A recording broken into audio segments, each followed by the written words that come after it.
today we're in Boksburg. It's my first time here, and as you can hear, we are just around the corner from OR Tambo, and every 4 minutes there's an aeroplane flying by. Well, you know, speaking of aeroplanes, we all just think that everything goes well when we step onto an aeroplane because we'll land most for sure. Well, we are about to get into behind the people and the science that is the people that keeps us in the skies. I am talking about the world of aviation engineering, and we are going to meet two phenomenal instructors. I'm talking about Katuselo and Mr. Alvin, and they are from Aerospace Academy. Let's go meet these guys that keeps us in the skies.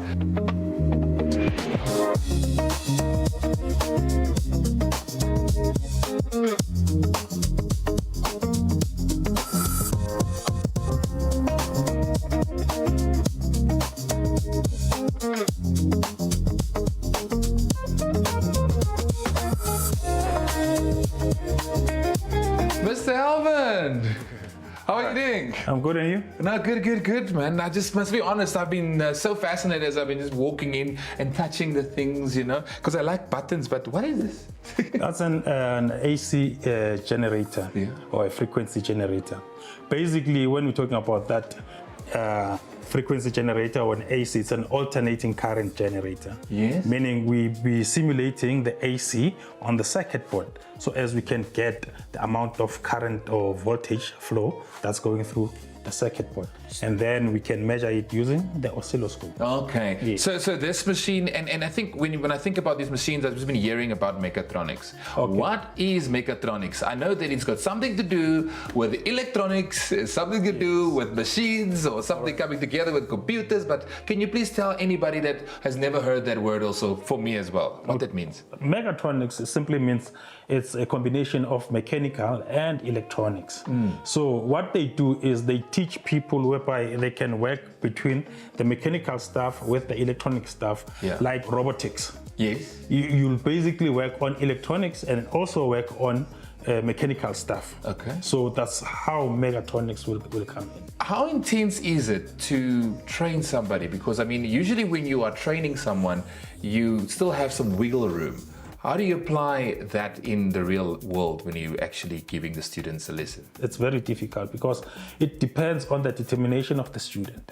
Because if the student doesn't apply himself or herself to the study, then it becomes a problem. Because there are many terminologies used in this field whereby you need to understand every single one of them. Okay, now that's very fascinating. I would like to hear more about, because I know it's two instructors today. So you are, as you said something about avionics. Avionics. Yes, and your fellow instructor does? Mechanical. Mechanical. I'm looking forward to meeting him to speak about more the mechanical part of it. And this is more the electronical part, as I can see with avionics. Yes. Okay, fantastic. Thank you very much. Thank you very much.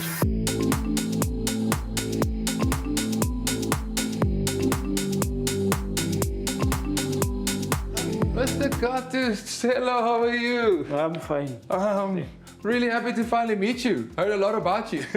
So tell me, how important is mechanics in airplanes, or just what does it consist of? So as an aircraft mechanic, you'll be responsible for maintaining the aeroplane, all the systems in the aeroplane. I'll give you an example of mechatronics in aircraft mechanic side.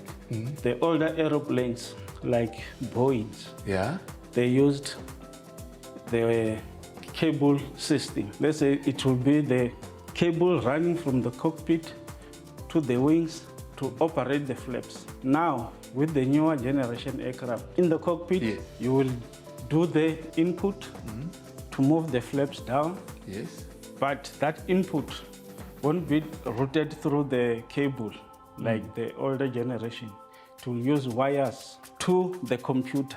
Yeah. Then the computer will send signal to the actuator, like this one, to move the flaps down. And I hear a lot about precision. How do you ensure that your students are also very precise? If you want, for example, if you want this to be at the precise size, that's a diagram. Let me just put it right well. It's a drawing with dimensions.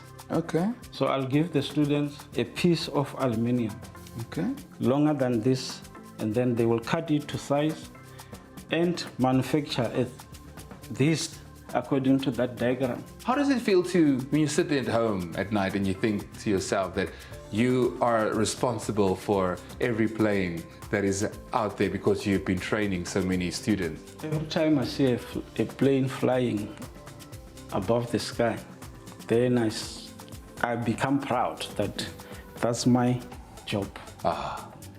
Speaking about jobs, will you be able to tell us more about the career and in a whole, and also like what type of people must immediately apply to get into this academy? To elaborate more, Yes. my operational manager, Priscilla Ferris, Yes. will come and explain more what you need.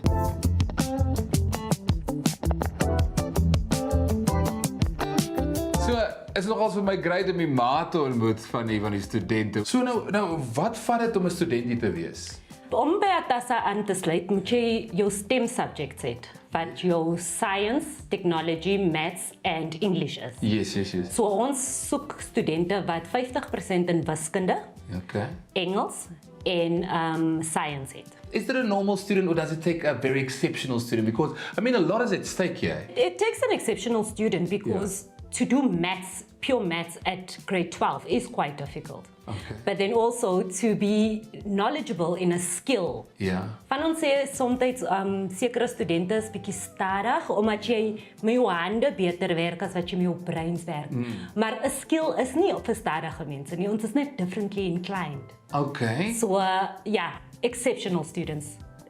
So you need to be theoretically great and also practically great. 100% en met jou hande goed kan werk. So is it easy to pass or is it a very tough? Dis eintlik baie maklik. As jy net jouself apply Yes. en jy verstaan theoretically en jy kan daai teorie in prakties insit. Jy sit hier. What is the pass rate here? Because I want to know. Because when you start off the conversation with pass rate, it makes me nervous. So 50% ons is seker die laagste in die aviation industry. Okay. Reg?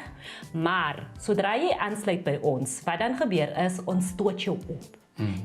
85% is a pass rate for any assessment, practical or written, met ATASA. Maar in die industrie. Is it because we are in a very no mistakes industry?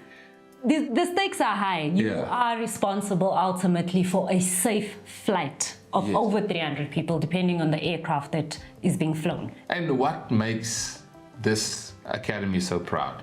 What do you pride yourself in? When we see our youngsters saying, I did it. When we see our youngsters going to airlines and working there and saying, I am the reason the aircraft flies. Wow. I worked on it. Wow. Do you know the joy and the spark you see in them? It's overwhelming. Because you have just taken one more person out of being unemployed, uneducated, and assisted them throughout. You've built a relationship. Oh, there goes another one, eh? And it might be one of our students.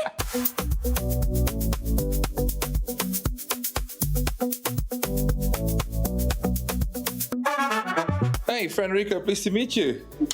Nice to meet you. What's your name? Hello, Sabina. Sabina, what's happening here, man? Before I came here, I didn't know about the flip-flop circuit. Yeah. And when I tried to do that and the light come on, it's like wow for me. Is it the reason because of blue? Do you like the blue balls? No, it's not because of color, it's because it's on. So yeah, the next time that you're on a flight, it's not only the pilot that's responsible for getting you there, but the professionals that's working endlessly and also with a lot of precision. But talking about professions, well, let's go to the studio because we've got more of that coming your way on SABC 2.